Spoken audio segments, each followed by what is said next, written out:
And here we are live, 7 p.m. in state-controlled Britain, two-tier justice system and no freedom of speech. But apart from that, it's been a lovely day. And I've got next to me on the screen, but in another part of the world, actually a different country, by the way, in case you didn't know.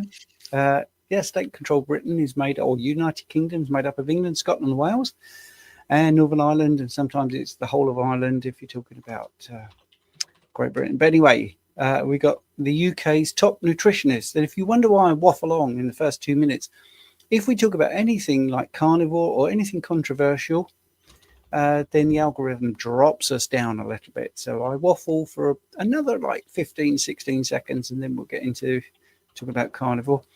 So yes, the UK's, maybe the world's top nutritionist is with me, Richard Smith. Richard Smith, how are you? Stephen, my good man, how are you, kind sir? Well, I'm good, but I always ask you, and you never answer me back. You always put it straight back to me, but I need to know how you are. I'm all good, all good. You're I've good. Just finished a session in the gym, so a little bit late on a Sunday for me, but unfortunately, this is the only time that I get to train. Fasted training, well, technically it is fasted training because I'm still yet to eat, but I do prefer AM training. But yeah, all good. Session done. Quickly into the office, quick change, shirt on, and I'm ready to rock and roll. Yeah, it's very tiring, isn't it, this world? I mean, I've just written a fabulous Substack, which includes you talking about athletes that can do really well without any carbohydrates. And we've got a question straight away where I think that's going to be the subject. It's a beautiful super chat as well. So we're going to thank you, Carl. And Carl, 1967. I wonder if that's the year you were born. I was born 1964, makes me 61. You're a mere spring chicken. But anyway, Carl says, hi both. I'm currently training for the Cardiff Half Marathon. What fueling strategies would you suggest as a carnivore for race day? What a great question, Richard. Brilliant question. Yeah, thanks, Carl. Look, we must always remember, take things back to basics. We metabolize fat at an incredible rate, far higher than is led to believe. You don't have to put anything in, is the simple answer. This is all of your energy. So if we were to look at an elite athlete with, say, a 6% body fat, if we had twins, 6%, one was fueled by carbohydrate and the other one was ketogenic or carnivore, then the carnivore athlete or the ketogenic athlete, and carnivore is a subsection of being ketogenic, by the way, that athlete has access to over 15 times more energy stored as body fat than a carbohydrate athlete would. Also, that carbohydrate athlete would glyco-refeed, which is the most stupid thing I've ever heard in my life. You work incredibly hard to drop body weight so you can increase your power to weight ratio and enable you to carry less weight, so you are therefore faster. Then the night before, you eat a big pizza or a bowl of pasta, and then you store that glucose in the muscle as glycogen, which you do not need, by the way, to the extent that we are led to believe. We do need some glyco, and I'm probably getting too deep into this, probably a talk for another day. But that glyco, for every 1 gram that stores, we will hold on to 3 to 4 grams of water. So we could inadvertently gain or add an additional half a stone to our body weight before we decide to compete in our chosen event. What a load of bollocks that is. Why would you do if I were to give you this, let's pick this one. This is about 700 mils, so this isn't even a kilo. If I were to give you this and tell you to run, Keto Pro in the front, by the way. If I were to give you this and tell you to run with this in your half marathon in order to run faster, you would look at me as if I was absolutely mental. And this is what we do when we carb load. You don't need to carb load. The beauty of being carnivore and ketogenic is that we have the ability to replenish any desired glycogen at a higher rate than even if we were consuming carbohydrate. And we do this because we have the ability to send the lactate. So in the muscle, when we feel the burn, that burn shows an inefficiency. So quite often when we train in the gym, we chase the burn. That burn shows an inefficiency because it shows the body's inability to buffer the hydrogen ions. So what we do when the lactate begins to increase, we send this lactate to the liver. We put it through a process which is almost the reverse of glycolysis, which is where we use glucose for energy. But we enter this lactate in, and out of the other end, we create glucose. This glucose is sent back to the muscle, and it is stored in the muscle as glycogen. And this allows the actin and myosin to allow us to move our muscles and perform whatever task that we need to perform. That said, it isn't even the muscle glycogen that is the definitive factor. It's blood glucose. When we do this, obviously that glucose we've created stabilizes blood glucose. And in fact, when I ran the Chester 10K, going back last year or this year, I can't remember, I wore a continuous blood glucose monitor, and I showed how my blood glucose went from 5.5 prior to the race to just under 18, which is incredibly high during the race. And then after the race, it began to level out and it went back to a normative range. This basically shows that we can create glucose at a higher rate than if you were consuming it exogenously in an adapted state. So first and foremost, you don't need anything. If you would like to supplement to further increase or improve this, then there are a number of things that I do. I fat feed the day before. So instead of glyco feeding, I fat feed. So I just store a little bit of fat in the muscle. So this is like the saturated fats, not omega-3s, not MCTs, because we want them to store. Omega-3s and MCTs are almost used up instantly. Very, very little of these are going to store. So we want to store these fats. When we store them, they're there available for the muscle to use for energy. Fantastic. I also feed up on electrolytes, make sure that I'm fully charged with electrolytes, because electrolytes are electrically charged minerals. And as you know, I make those. Also, prior to the race, about an hour and a half before, I will fill something about that big with my exogenous ketones, my raspberry bomb. I'll add some C8 MCT in there. And the C8 and the raspberry bomb, the exogenous ketones, will work synergistically to ramp up ketone production to ensure that you have this superior energy and enable you to perform at the highest level. For me, the difference that the raspberry bomb with the MCT makes over a mile is between 20 to 46 seconds a mile, which is an incredible amount.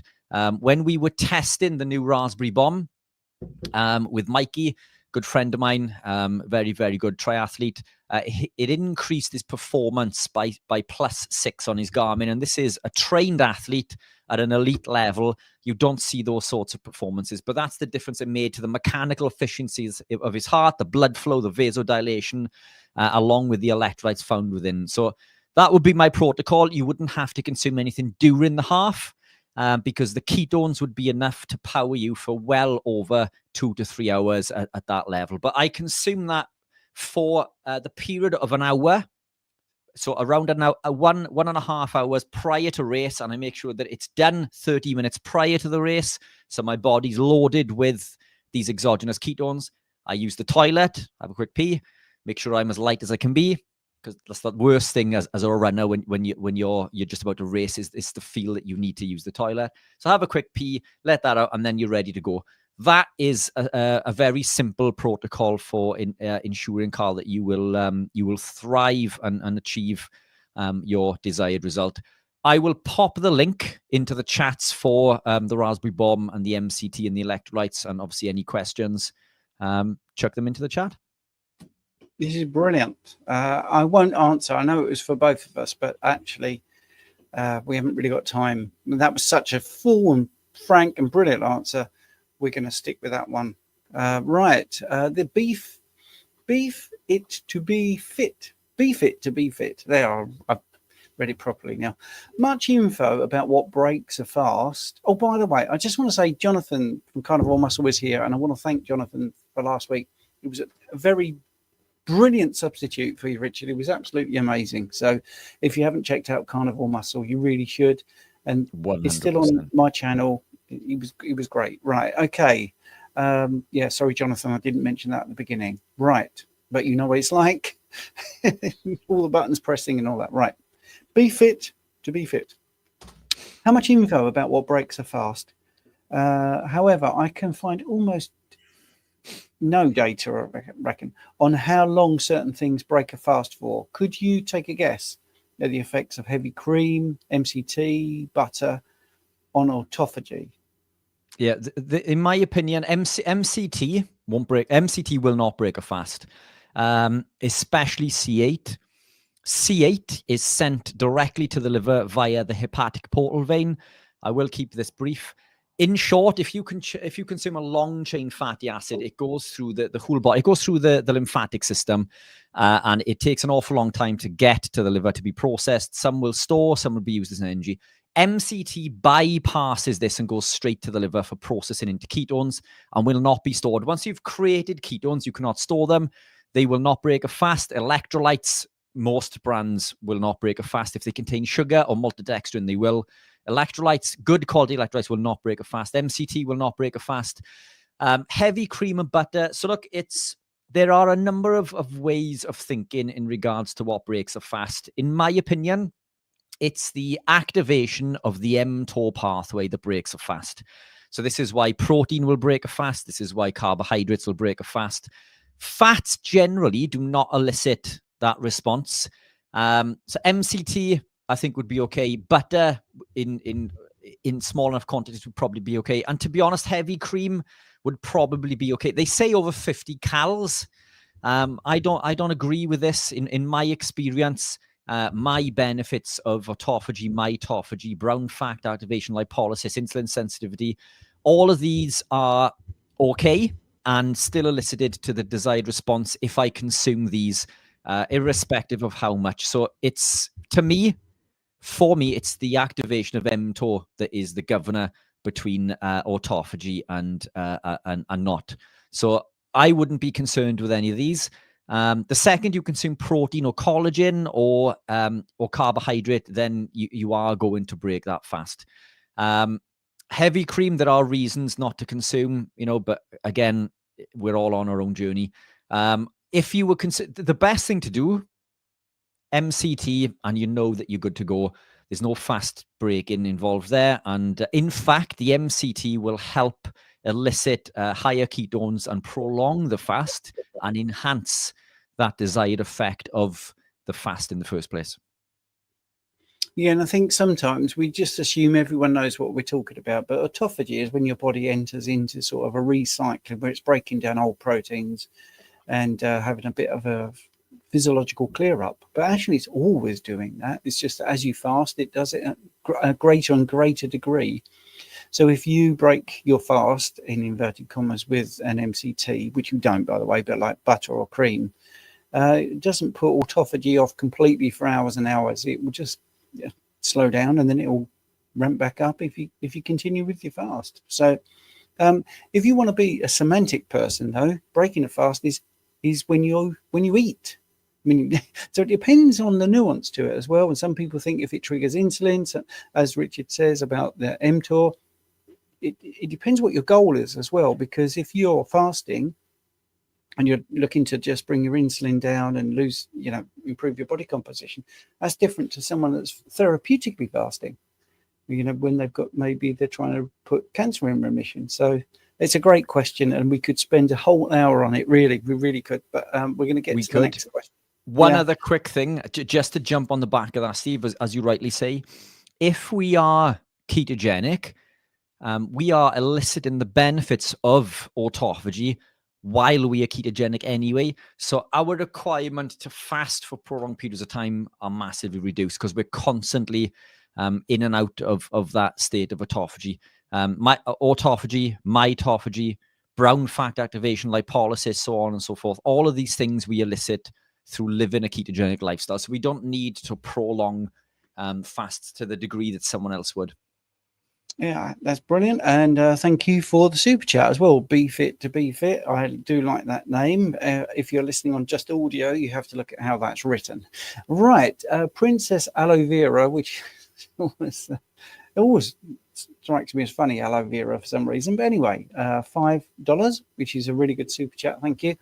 I've been doing Lion for a year, and it helped my gut a lot, but now really suffering with what I believe is sustained oxalate dumping. Well, we call it oxalate detox, but yes, what to do?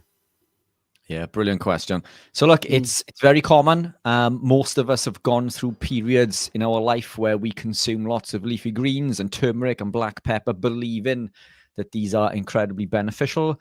And they're not in the long term, is the long and short. But oxalate detoxing, for those who don't understand, is when we consume oxalates over a prolonged period of time, the body has the ability to detox these. When we consume over 100 milligrams, for example, we can no longer detox, and we store the rest in tissue in order to save your life, essentially. We can comfortably detox between 25 to 35 milligrams. We can push towards 100, but if we're in a situation where we are constantly bombarding this, we store it in the tissues, and the body does that because these oxalates will store as raphides, and these raphides under light microscopy look like needles. They're quite literally needles in your tissue, and they cause problems. So the body removes them in order to save your life. When you stop consuming said compounds, these compounds that contain the oxalate, the body goes through this detoxing process, as Stephen says, where it releases it and tries to excrete it from the body, and it will bind to calcium and remove it from the body. So it can cause issues with electrolyte imbalances, dizziness, and aches and pains. It can manifest itself, as you suffered with, Steve, with eye issues, eye crystals, skin conditions, or aches and pains in joints, so on and so forth. The simple thing to do with this is supplement with potassium citrate.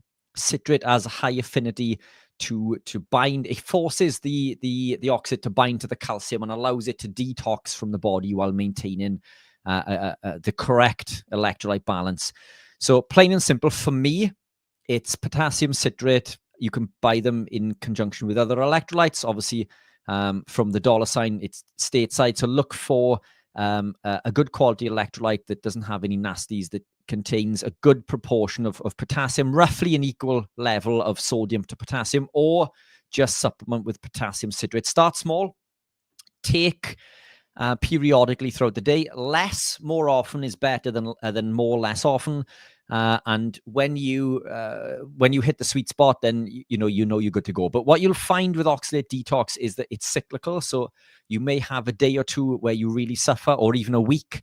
Then it will disappear for a while, and then it'll come back again. That's generally how you know that it's oxalate. If it's not going through this cyclical format, then it could be something else. But as you say, my bottom dollar would be on oxalate detox. Yeah, and so a question for you, Richard: is it the potassium citrate? Is it because of the citrate? It's stopping. Yeah, it's stopping the binding and also stopping entry into forming of crystals. Is that what's happening? Is it stopping that? 100%. Citrate. So you can add in citrate from any compound, but the reason that I preference potassium is that when oxalates cause hypokalemia, which is low potassium. So we can add in any citrate, but why not add in the one that is being depleted by said process? So we add in the potassium citrate, and then we replace it. This prevents the hypokalemia, and it helps with the detox also. So plus, as you know, I'm not a big fan of calcium supplementation. Probably a talk for another day. I'm not a big fan of calcium. Calcium supplementation can help also, but then the calcium can deplete the magnesium, which also lowers potassium. So for me, it doesn't make sense to put the calcium in, because now we're low in magnesium, and also because the magnesium is responsible for the absorption of the potassium. Now we're in a state where we suffer with low potassium again. So it just makes sense to go straight for the money shot and add in the potassium citrate. Yeah, and I wanted to put that in there because that's the reason people use lemon juice, but you've hit on why potassium is better, because oxalate dumping actually depletes your potassium. So I just wanted people to know that there is a reason why Richard recommends everything. He looks into absolutely everything. Right, crazy couple here. This is a subject close to my heart because I find the blood pressure readings and guidelines absolutely atrocious, to be honest. So let's do the question, and then let's put it in a little bit of perspective. So how low is too low for blood pressure for a 68-year-old man? And what's best to eat for feeling energized? You guys are awesome. Well, absolutely. We are awesome. Richard is the UK's top nutritionist. No two ways about it. So If you don't know about the blood pressure guidelines, then a little bit of historical data for you. What happened many, many, many years ago, I'm 61, so I can remember when I first did rehab, I used to take blood pressure readings. And as a rule of thumb, you would take someone's age and you would add 100, and then you would deduct 40. So you'd have the top number and the bottom number. That's the pulse pressure. You need about 40 in between.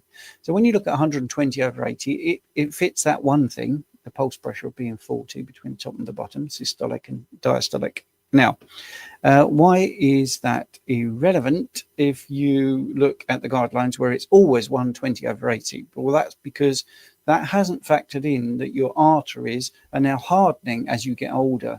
So they're not as elastic, and therefore you need slightly more pressure to be able to deliver the same volume of blood. Well, that nuance is completely lost once the pharmaceutical companies put their oar in. So they have a meeting sort of every 4 years, and they decide on the guidelines for what blood pressure should be lowered to. Mainly, that's the thing. If you look at every single animal around you, should they all have the same blood pressure? Should Richard and I have exactly the same blood pressure? Should a sumo wrestler have the same blood pressure as someone that is 16 and a gymnast? So it is dynamic and it is very individual. So there's nuance to this. And sorry for the long sort of preamble. The thing that got me was, as these guidelines have been lowered and lowered and lowered, and more people are able to then be sold blood pressure lowering medications, they made a big mistake. Quite a few years ago, they lowered it less than 120/80. And there were so many anecdotal stories of people collapsing and falling over and being lightheaded and dizzy. The next time they met, they put them back up to 120/80. And in the notes to the meeting, they said this has nothing to do with the alleged anecdotes of people collapsing because their blood pressure was too low. So having blood pressure too low is as much of a problem, if not a worse problem, than having high blood pressure, I think. So let's do the guidelines for somebody of 68. So if you was looking at the guidelines in the NHS, mild hypotension, so that's low blood pressure, would be less than 90 for systolic and less than 60 for the diastolic. So the first pump, boom, your heart pumps, pushes out blood. Blood pressure is the artery. The blood exerts a pressure on the inside wall, pushing out. That's what the blood pressure is. Moderate hypotension is 80/50, and severe would be below 80/50. But if your blood pressure is running at 120, let's say, over 80, let's say it's doing that, a lower reading than that might make you feel quite poorly. So it is person specific, but hopefully that will give you some guidance there. Personally, I think we need to go back to age-related blood pressure. And I think that might start to happen now. We've got different people running all the guidelines. We might go back to actually what we should be doing rather than what helps the pharmaceutical companies. Are you having trouble with your camera, Richard? No, apologies. Things going on in the office behind me or behind you. No worries. No worries then. Did you want to add anything to that, or do you want to go to the next question? Yeah, I think you've nailed it. That's your field of expertise, and I think you've nailed it. Thank you very much. Let's go to the next question. Chris is saying, hi guys, can oxalate dumping? Well, let's call it oxalate detox, because that's what we're really doing. We're not dumping it, we're detoxing it. It's coming out of all your joints, and the body has been really smart with it. Be the cause of my recent spell of lightheadedness, dizzy feelings. Yeah, of course, 100%. So look, again, coming back to what we just said in regards to the ability to deplete potassium, it can cause an electrolyte imbalance. So 100%, it can cause issues with reabsorption of the kidneys. It can cause issues with blood pressure. It can cause issues with electrolyte imbalances. So 100%. Again, this is why I've created a range of electrodes in order to help offset this. And this isn't a sales pitch. They're there if you guys want them. They're high quality, and we've just launched the new unflavored, which is proper carnivore. So there's no flavoring at all in this one. But or you could just supplement with a good quality potassium citrate. But yes is the short answer. And the quick way to establish whether that is indeed the case is to put some salts in, and it's important that it's potassium, because again, if we put excess sodium, the sodium can deplete the potassium, which can further lead to issues with low magnesium and high levels of calcium and so on and so forth. So the short answer is yes. Yes, and Faith there. Calcium citrate made her oxalate detox much worse, but the potassium citrate stopped it altogether. You see, this is all based on, client feedback. It's based on what really happens. So Chris did add a little bit to the question. He added a little thing, the journey. Type 2 diabetes gone, hypertension gone, excess weight gone. Great work, guys. Thank you very much. That's really good. Let's get to the next one. Right. Okay. Jill Garner here. Hi, Stephen and Richard. What are your thoughts on 3% hydrogen peroxide for healing and mouth hygiene? I bought some at the Ancestral Festival last week. It was a fantastic event. I did ask Abs about this, Dr. Abs, and he said that peroxide really is for whitening, not really for hygiene. Hygiene is how you clean it. So if you've got issues with hygiene, then you need a lesson in cleaning instead of a chemical, really. Yes, peroxide will definitely whiten your teeth. His advice on teeth is superb, actually. Yeah, sorry, Richard, you were going to say? Yeah, look, I agree. I think that it can help in the short term. I've seen benefit with clients who have used said product but you can't, it's not something you can swallow, and it's not something you should use prolonged. I don't use toothpaste. I just use a brush with water. Make of that what you will, but it's, I don't consume or use any toothpaste because of the fluoride and the other toxic chemicals found within. I don't use mouthwash. Touch wood. I no longer suffer with issues with my teeth. I had major issues. In fact, I had this conversation recently. I had major issues for the first 20 plus years of my life. So really, really bad teeth. Since keto and carnivore, like I have, touch wood, famous last words, I haven't had a problem. And in fact, my oral health seems to have improved massively. I don't use toothpaste. I don't use whitener. Make of that what you will. Right. Well, I have been told off for saying it's Sally's made it really clear that the body is not detoxing oxalates. It can excrete it, but it can't detox it. Sorry for all the caps, but it's important. And well, I'm into the English, but I feel it's an apt phrase. But if you don't want me to use it, I'm sorry, Cammy. But I think it's not dumping. That's the thing. The body is actually doing something to excrete it, like you say. And I think that is one of the detox pathways, because we dump many things, don't we? But I will look this up and I'll get back to you on that. Is it just terminology? Look, there's lots I disagree with, when it comes to Sally's approach. But yeah, I mean, we did get her on to put forward our point of view. But yeah, it's there in black and white, isn't it? Either way, the oxalates are being released from the body and being excreted from the body. So for me, that is a form of detox, whether, it's the correct terminology or not, Okay, I will look that up. But Cammy, thank you. She's always good. I like to be kept on my toes. Yeah. Big Blue, I deliver all day, start tomorrow. I don't have access to any heat or anything, and I can only eat ground chuck twice a day. What can I do for work? Should I go OMAD or eat cold beef with me at work? I mean, I love cold beef and cold lamb. You know what? Some of the stuff we cook, we deliberately cook to have cold the next day because it's better. I actually find lamb is fantastic. Beef is fantastic hot, but also cold with a little bit of butter and salt. So what I do if I'm having it cold, I chop it all up, make it a bit more user-friendly, put it in my glass Tupperware, and I spread a bit of butter on each, make sure there's plenty of salt, and it is absolutely gorgeous. Richard is going to flash something on the screen, I think. No, I'm not. All good. But yeah, okay.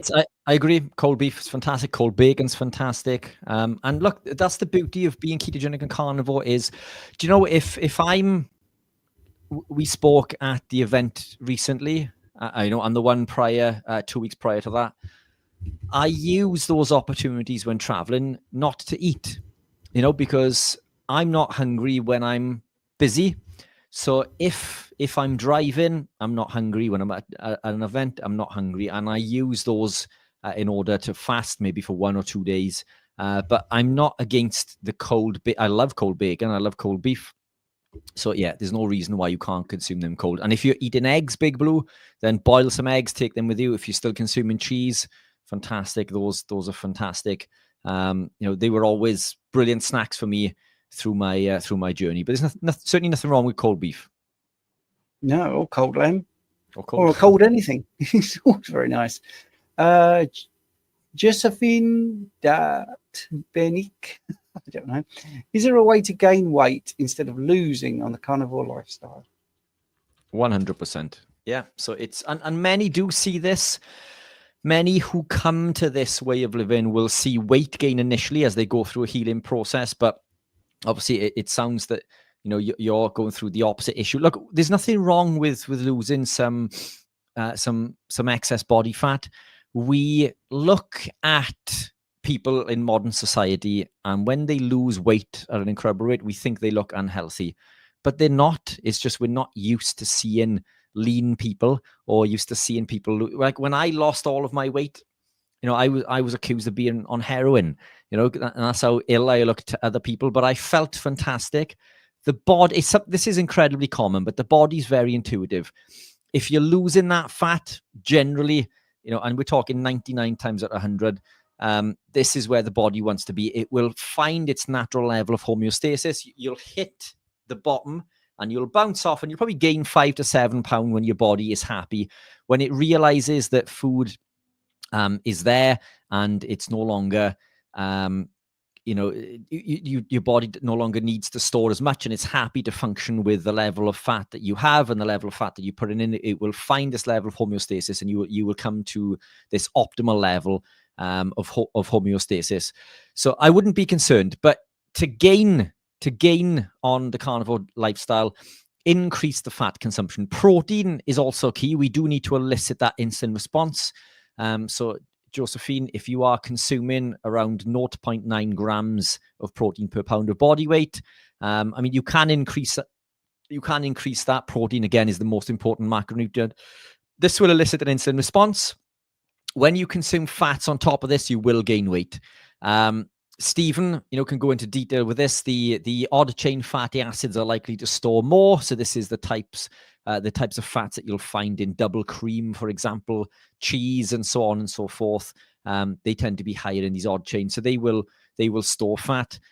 Cheese and double cream, incredibly addictive, so you tend to eat more. So again, you're eliciting this insulin response, and you send in more fatty acids into the fat cell, but you are gaining fat. So that is very important to remember. What we want to aim for is optimal skeletal muscle mass. We want to build the muscle, and in order to do this, we need a minimum of 0.5 grams per pound just to stay as we are. 0.82 grams per pound in order to heal, repair, and grow.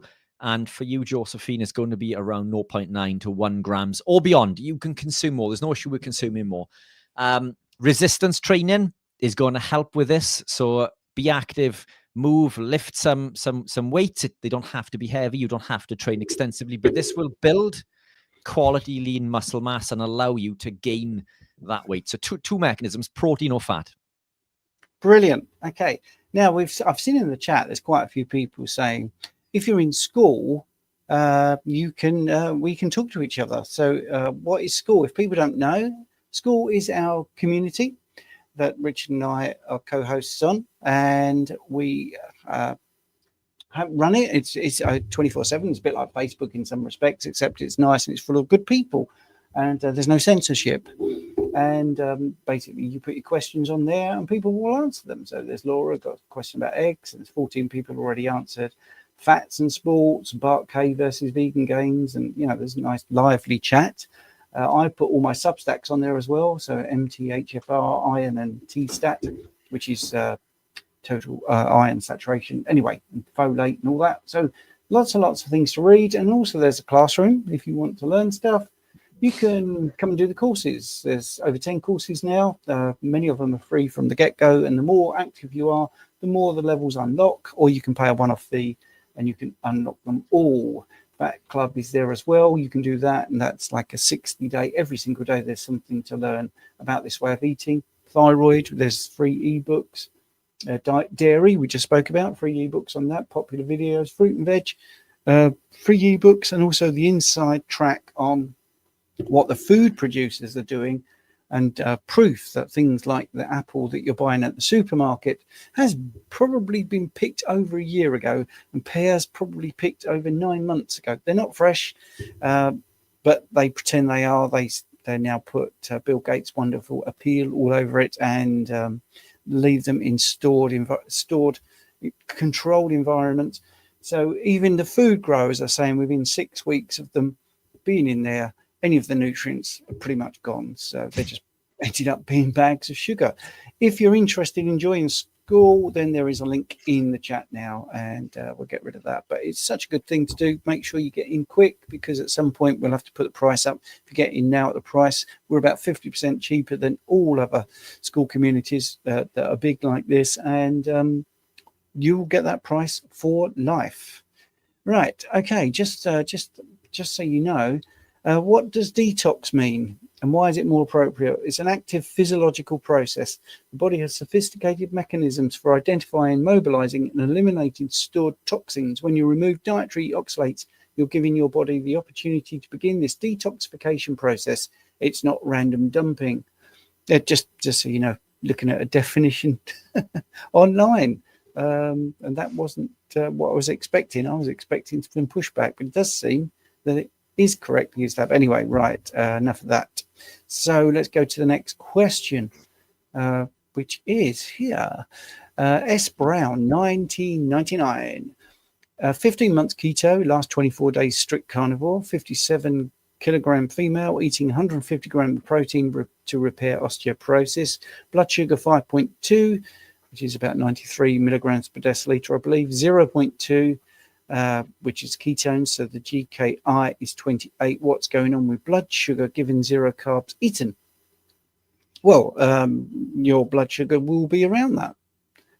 You need 5 grams approximately of glucose in your bloodstream at any one time. So if you've got 5 liters of blood, you're going to drop 5 grams of glucose into that, and the body tends to keep it around that level, which is fine if you're eating carbohydrates or you're not. If you're eating carbohydrates, then you will produce more insulin and it will shuttle it out of the bloodstream, so it stays around that level.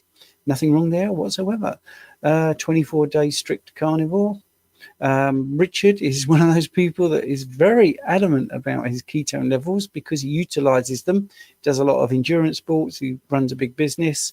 He's got his daughter to look after, so he's very active. His brain is incredibly active, and his ketones, I think, normally are about 0.2. To me, I don't think there's a problem there, personally. If you want to know really what it is, and just to visualize it, for every liter of blood, you need 1 gram of carbohydrate. That's it. So 5 liters of blood, you need 5 grams. It's so simple. About a teaspoon of sugar in 5 liters of blood. And as you're smaller, you might have 4 liters of blood, so you probably need 4 grams. It really is just beautifully designed, the human body, and those numbers just happen to be pretty good. It's nothing to do with eating carbs, unless you get to the point where you're eating so many carbs your body can't process them, or if you're carbohydrate intolerant, or you're type 1 diabetic and you can't produce insulin. So I don't know what you expect really, but if you want higher levels of ketones, maybe you could shift your macros around. Maybe you could do a bit of fasting. There's many, I'm going to nick a Richard phrase, there's many levers you could pull. But what do you want to say, Rich?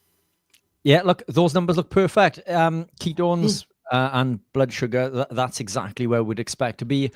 15 months keto, which basically means that now you have upregulated the body's ability to create and transport and utilize ketones. So I will keep this short, but in the initial phase, we waste many ketones as acetone, which we waste through the breath and through the urine. As we gravitate deeper into our ketogenic journey, the body becomes more efficient at creating ketones in the form of beta hydroxybutyrate. Then we upregulate the transporters.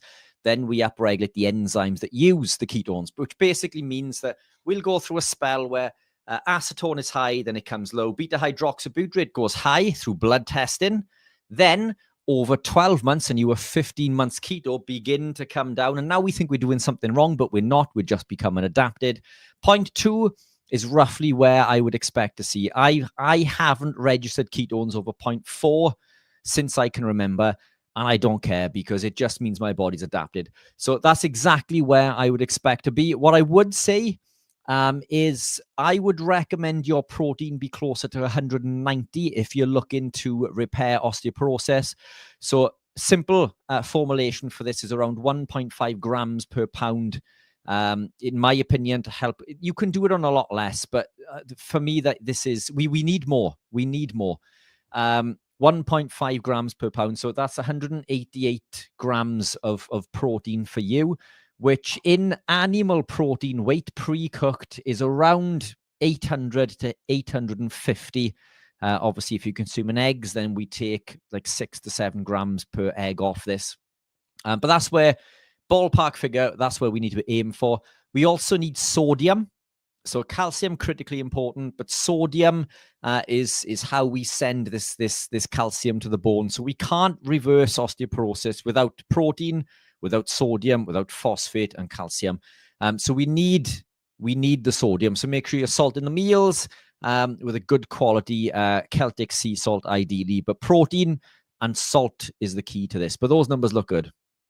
Excellent. BB has given us a £5 super chat. Super chats really help the channel. It might seem like nothing to you, but to us guys, you know, we're here. We're not trying to get the smallest violin in the world out, by the way. We're here every Sunday. It's completely free. We do it because we want to get the word out. But if you can help us, it really helps. This £5 is to jump this question up. It is for Richard. From BB. Brian, I know who you are. Fantastic. It's great to see you in school. Absolutely lovely guy. Thank you for the support. Here's a question, definitely for Richard. Do the Keto Pro unflavored electrolytes provide potassium citrate or a different potassium, as I want to counter the oxalate problem, please? Thanks, Brian. Potassium citrate. And again, this is the Carnivore version, which we just released. We do have the flavored versions also. There is another unflavored version which contains astaxanthin, the world's most powerful antioxidant, and it is an antioxidant, but it takes a bit of getting used to. Some people love it, but it does add a very salty, fishy taste. This you don't notice; it's just like drinking water. So this we've just released, only just out and selling fast. But this is what I have in there, and I love the stuff. But yes, it's potassium citrate. Excellent stuff. Here's a good question. Right. I'll have a little dab at this and then Richard can as well. Hi, mate. Sorry, let's try and do the name. Gazazal Stefan 315. Hi, mate. Do you think that 30 to 50 grams of carb is damaging? Taking into consideration that I have absolutely no health issues whatsoever and that I'm lean as F, less than 12% for sure, close to 10. Yes. Well, it is. We just spoke about 5 grams of carbs being really what you want. So if you put 50 grams in, that, just to make the maths easy, that's 10 times as much as your body wants. So you will have to have some insulin coming out to shuttle that out of your bloodstream. Now, remember, it's glycation that we're worried about. Now, many people get obsessed with the HbA1c because that's about glycation of the hemoglobin, which is in the red blood cell. So, yeah. There's 2.5 million red blood cells being made every single second and 2.5 million being recycled every single second. In one red blood cell, the hemoglobin takes up 97% of the red blood cell. There's 284 protein strands of hemoglobin in one little red blood cell, all right? And when it glycates, that's a chemical bond. It's not sticky. We say sticky because it sounds good, but actually that glucose isn't just sticking to the hemoglobin, is it? It's sticking to every protein. It's sticking to collagen. It's sticking to all your essential proteins, all your enzymes. So glycation is pretty damaging. If you look at the red blood cell, it's what's called biconcave. So it can deform and it can go through small spaces. In fact, that's what the spleen does. It makes sure that that the red blood cells are able to deform. It sounds like a bad thing, but the deformity of red blood cells is actually a positive thing in this case. Well, the stickiness, the glycation from all the carbohydrate that you put in is going to affect that. So the membrane, which many people don't talk about on the red blood cell, there's 4 particular proteins that will be glycated. They will be bonded to. Ketones have the ability also, by the way, to try to glycate, but the bond is so weak, they just fall off basically, and it's a reversible process. But that's not true with glucose. Glucose has a carbonyl group that will fix to it, and it's irreversible. Once that glucose is on that protein, that's a deranged protein. Sorry to get on my high horse there, but Richard doesn't normally see me be like this, but it's very frustrating because, and I'm not having to go at you for your question, it's a great question. A little bit of carbohydrate doesn't sound like much, but it is. And that's why I got caught up in it. I got to age 50 and I was a high carb athlete, and I did outrun a bad diet until I got to about 45, and I fell for it. My coronary artery calcium scan was 639. My teeth are terrible from the get-go. I had pre-diabetes, I had lower left quadrant pain, and I was aging. I was absolutely aging. I looked older in my 40s than I do in my 60s. And aging, all right, I know we call the thing advanced glycation end products, but really there's no pun in that. It does age you. Once you start to derange your proteins, you age. And once you get glycation of collagen, your skin is not going to be as elastic. It's not going to be as good. So when people say, yeah, it's just 30 grams of carbs, what can it do? It can do a lot of damage over many, many years, and you'll get away with it for a bit. And, I did a bodybuilding show. Yeah, I was 12% body fat. I was less than that when I did the bodybuilding show. My abs were really popping. And, I was doing this skim milk.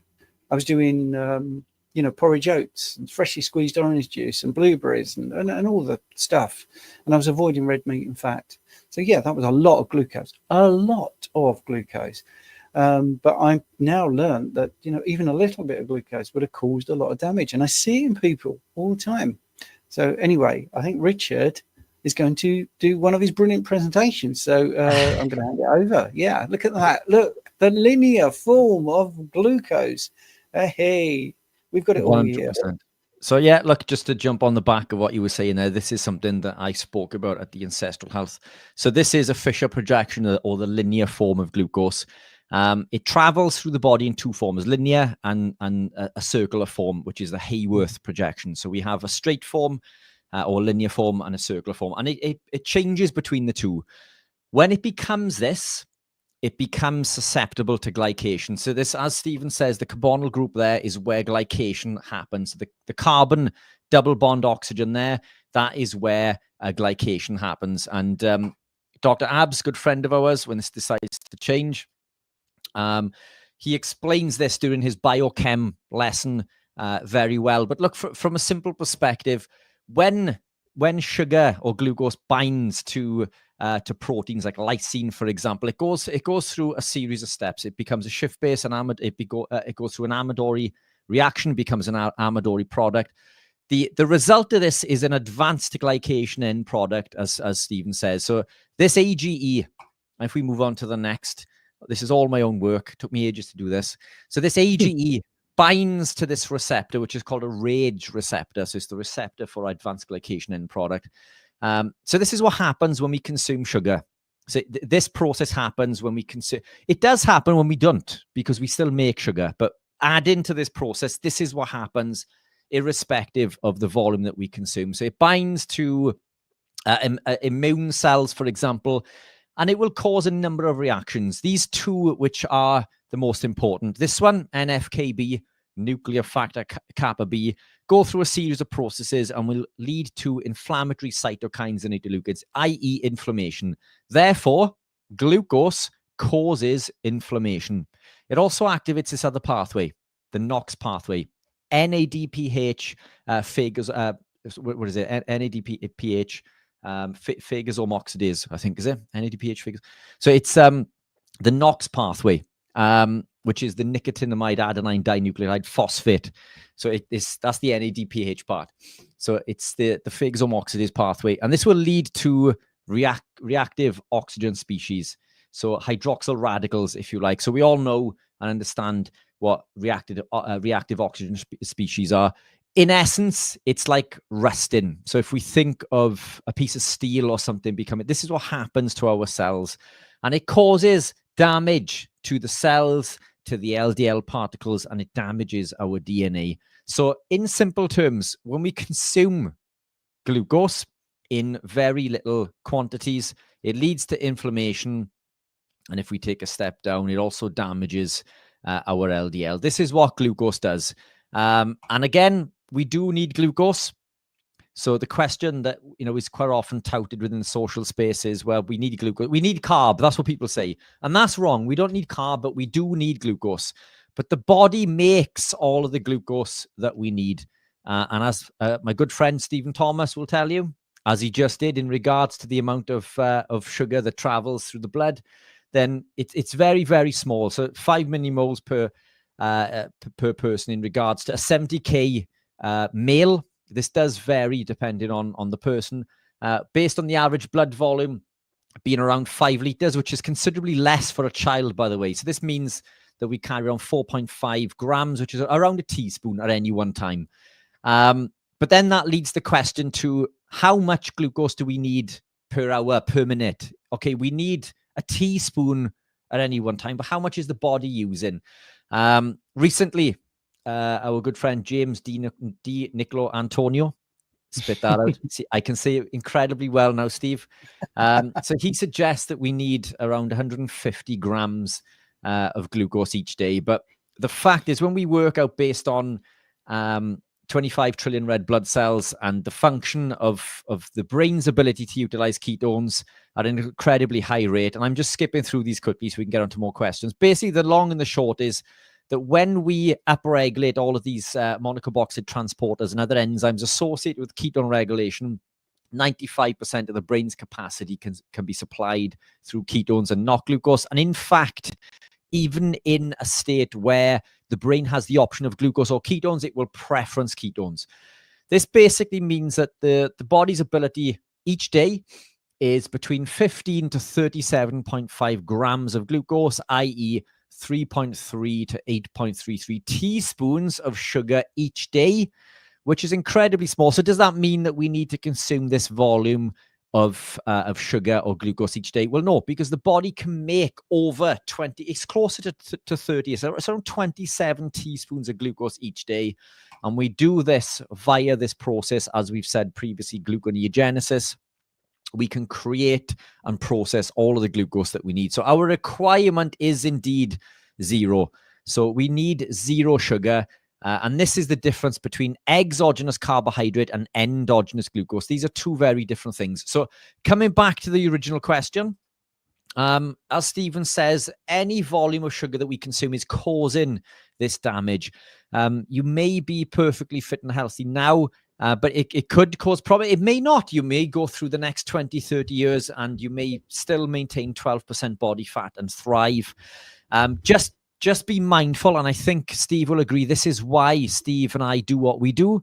It's in order to present the information so you can make an educated decision. Now, yes, we would have consumed glucose through our evolutionary period, but in my opinion, it's seasonal, and we would have consumed fruit at the end of summer in order to fatten us up for a cold winter. We do need higher levels of sugar if we are in warmer temperatures. This is why fruit grows in warmer temperatures, and it's to do with the electron transport chain and the ability to create energy and utilize and process these steps through the electron transport chain. So we may require higher levels of sugar if we are in warmer climates.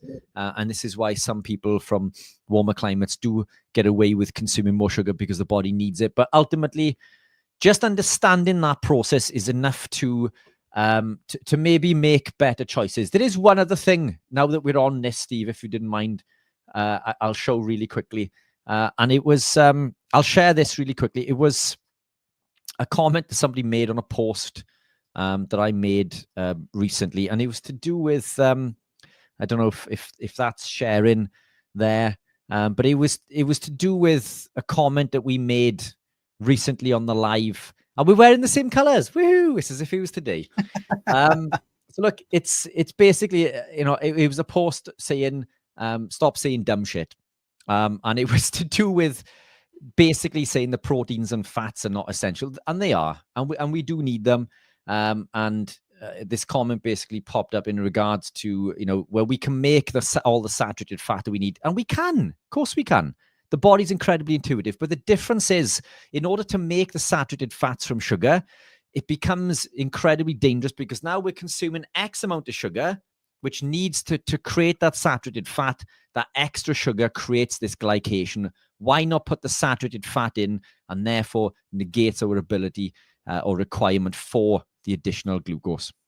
Brilliant. And the reason I did that, by the way, for people that don't know, is if we've got some super chat questions, and we need to do it before the 8 o'clock. So here's Tina saying, my coach recommended increasing cardio to aid in digesting add till food in my bulk phase, especially because high fat way of eating. Why is this always the assumption that digestion is harder on carnivore? No, it's rubbish. The best way to so the thing is as well, also, we look at increasing metabolism, which we don't really want to do. This is a talk for another day, because it does lead to aging and so on and so forth. But look, the best way to burn, and we don't burn fat, but again, metabolize fat is the weight training, the resistance training. We don't need to do cardio to burn fat. And in fact, if you were to train prolonged at running for long periods of time over long distances, you'd actually gain fat around the midsection. It's an incredible tool, Tina, as you know. And if you are incorporating cardio, keep it away from your weightlifting. So if you're lifting weights in the morning, do the cardio later in the day. Keep it to 45 minutes, certainly below an hour. Keep it to zone 2, which is the type of zone, the heart rate zone, where you can run and maintain a conversation.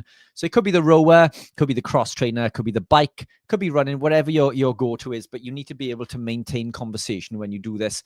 I think it's a fantastic tool, but the best way in order to metabolize stored body fat is through the resistance training, because it's not just the units of energy, i.e. the calories, which don't really exist, by the way, talk for another day. It's not just those units of energy that we metabolize while we're lifting weights. It's the units of energy that we metabolize and process beyond this when we heal, build, repair, and recover. Cardio is a tool, but it's way over-egged, in my opinion. And to be honest, if we overtrain in regards to cardio, it will lead to damage to the HPA axis, increased cortisol, and it will lead to weight gain around the midsection. This is why lots of runners that you see at your local park run carry lots of weight around the midsection. Brilliant. Sorry. Yes. It's just, I want to get the super chats in because I think it's only fair.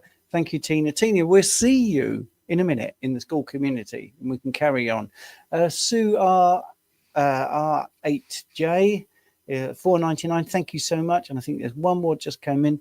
And, we do need to appreciate the people that do the super chats. So here we go. Bit late to do this, but the information has been golden so far. Thanks, Jen. Stephen, thanks for the info on the Substack mail as well. Very informative. Thank you so much.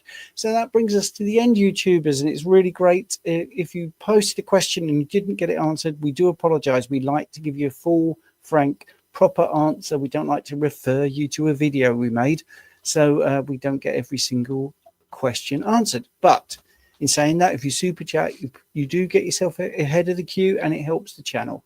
So Richard and I will be in our school group. So if you want to join us for another 45 minutes of question and answers, we're going straight onto school straight after this. And we also do an hour pretty much on a Monday at 8 p.m. in the UK. And I also do a Wednesday wellness one. So there's plenty of time to do question and answers. Thank you, everybody, for tuning in. And hopefully we'll see you next week. Thank you all. Some amazing questions.